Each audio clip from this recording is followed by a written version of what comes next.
السلام عليكم ورحمة الله وبركاته مستمعينا الكرام. أتمنى من الله أن تكونوا في تمام الصحة والعافية. لو أول مرة بتتابعونا على القناة من فضلك اشترك في القناة وفعل زر الجرس ليصلك كل جديد. إليكم نشرة أخبار مصر حوادث اليوم. العناوين: أسماء الضحايا والمصابين في حادث طريق الإسماعيلية بورسعيد بالقنطرة غرب. السجن المؤبد لعاطل بتهمة الإتجار في المخدرات بالإسماعيلية.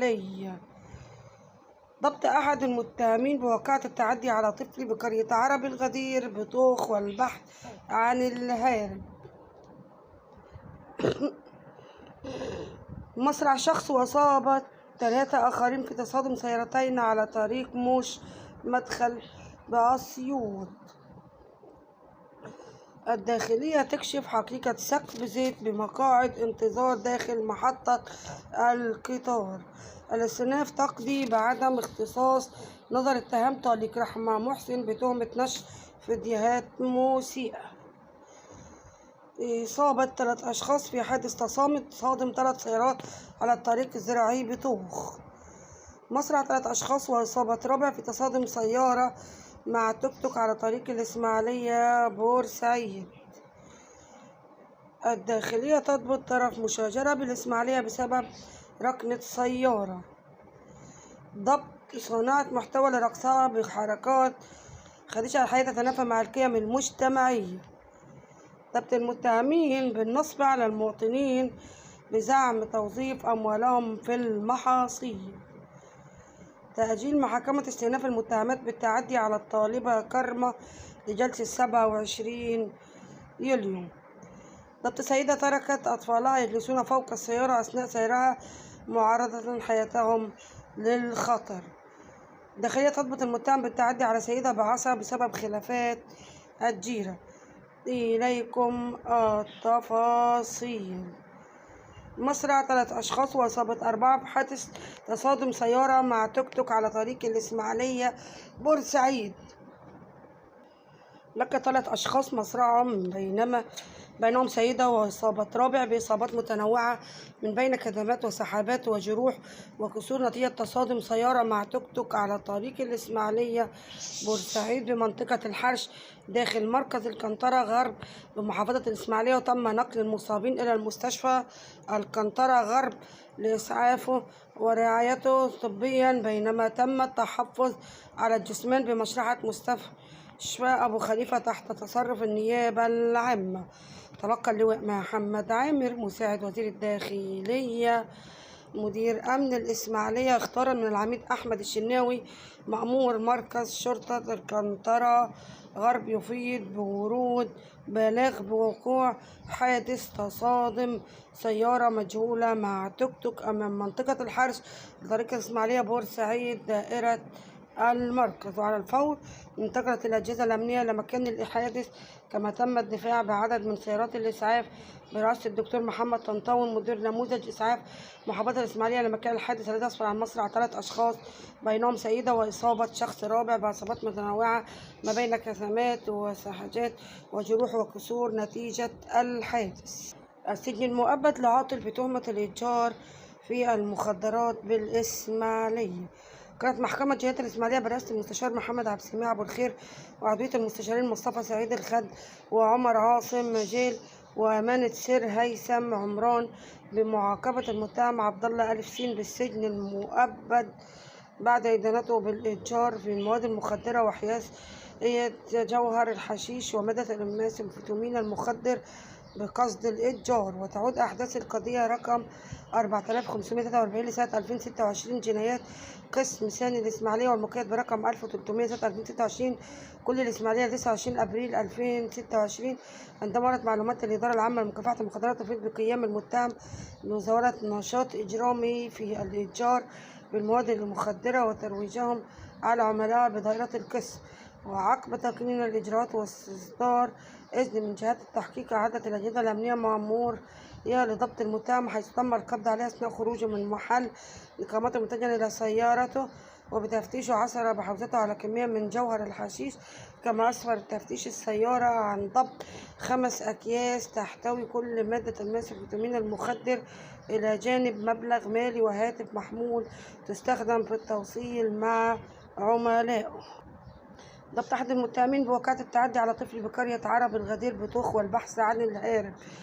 كانت الأجهزة الأمنية بمحافظة القليوبية من ضبط أحد الأشخاص بواقعة الاعتداء على طفل قرية عرب الغدير التابعة لمركز طوخ، حيث ظهر خلال المقطع تداول وهو يمسك بالطفل أثناء تعرضه للضرب دون التدخل لمنع الاعتداء، وتم التحفيظ عليه تمهيدا لعرضه على جهات التحقيق المختصة لاتخاذ الإجراءات القانونية اللازمة، فيما تواصل إجراءات جهودها مكثفة لضبط المتهم الرئيسي الهارب واستكمال التحقيقات لكشف ملابسات الواقعة كاملة. تداول رواد مواقع التواصل الاجتماعي مقطع فيديو مصور في كاميرات مراقبة يظهر خلال أحد الأشخاص يعتدي على طفل يدعى محمد علي مجدي يبلغ من العمر 9 سنوات بقرية عرب الغدير التابعة لمركز طوخ حظ قربية، عايز أوضحها متداولا فيديو من الواقعة المؤسفة تمت بعدما رن الطفل جلس أحد المنازل وفر هاربا قبل أن يلحق به الشخص ويعتدي عليه بالضرب. مسرح شخص وإصابة 3 أشخاص في تصادم سيارتين على طريق مشي مدخل بأسيوط. لقى شخص مصرعه وأصيب 3 آخرين اليوم في حادث تصادم بين سيارتين بطريق مشي مدخل شط محافظة أسيوط. وتلقت غرفة عمليات هيئة الإسعاف بلاغا بوقوع الحادث، وعلى الفور تم الدفع ب6 سيارات إسعاف إلى موقع البلاغ، وتم التعامل مع المصابين نقلهم من المستشفيات تلقي الرعاية الطبية اللازمة.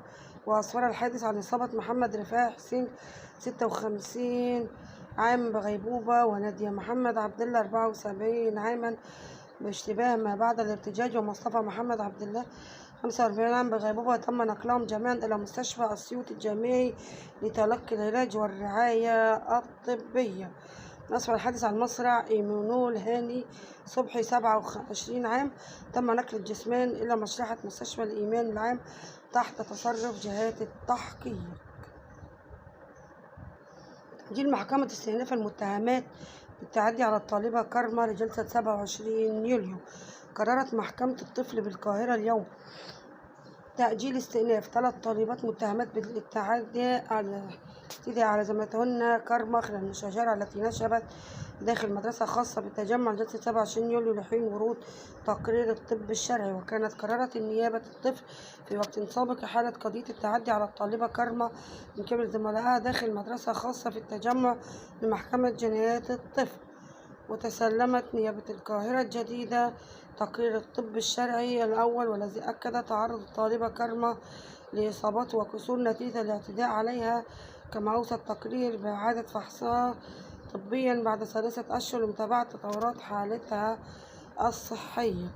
واستمعت نيابة القاهرة الجديدة لأسرة الطالبة كارما المجني عليها، كما اطلعت على التقرير الطبي الخاص بها، وجه والد الطالبة المدرسة التقصير والإهمال، وتم إصدار قرار بضبط وإحضار 3 فتيات من المدرسة والقبض عليهن.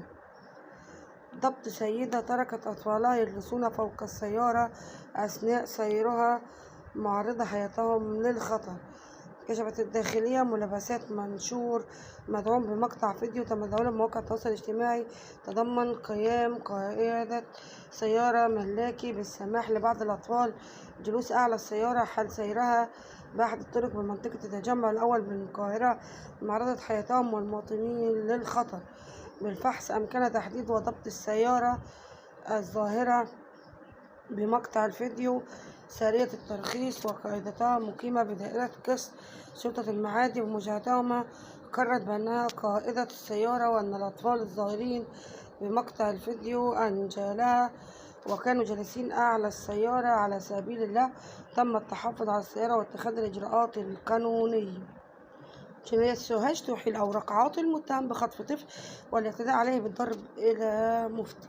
قررت محكمة جنايات سوهاج اليوم بإجماع الآراء إحالة أوراق المتهم ميم ألف عاطل إلى فضيلة مفتي الجمهورية لإبداء الرأي الشرعي في إعدام، وحددت جلسة اليوم الثاني من دور شهر أغسطس نطق بالحكم مع استمرار حبس متهمه بخطف الطفل المجني عليه ألف ميم وحالة الاعتداء عليه وضربه عدة ضربات متفرقة بالجسد بدائرة قسم تاني سوهاج. تعود أحداث القضية لعام 2026 بدائرة قسم ثاني سوهاج، عندما تلقت أجهزة الأمن بلاغا بيفيد اختفاء الطفل المجني عليه من أمام منزله، وبعد تقييم الإجراءات وإجراء التحريات تبين المتهم وراء ارتكاب الواقعة، حيث قام بخطف الطفل بأسلوب التحايل بحجة شراء طعام له، وتوجه به إلى مكان بعيد.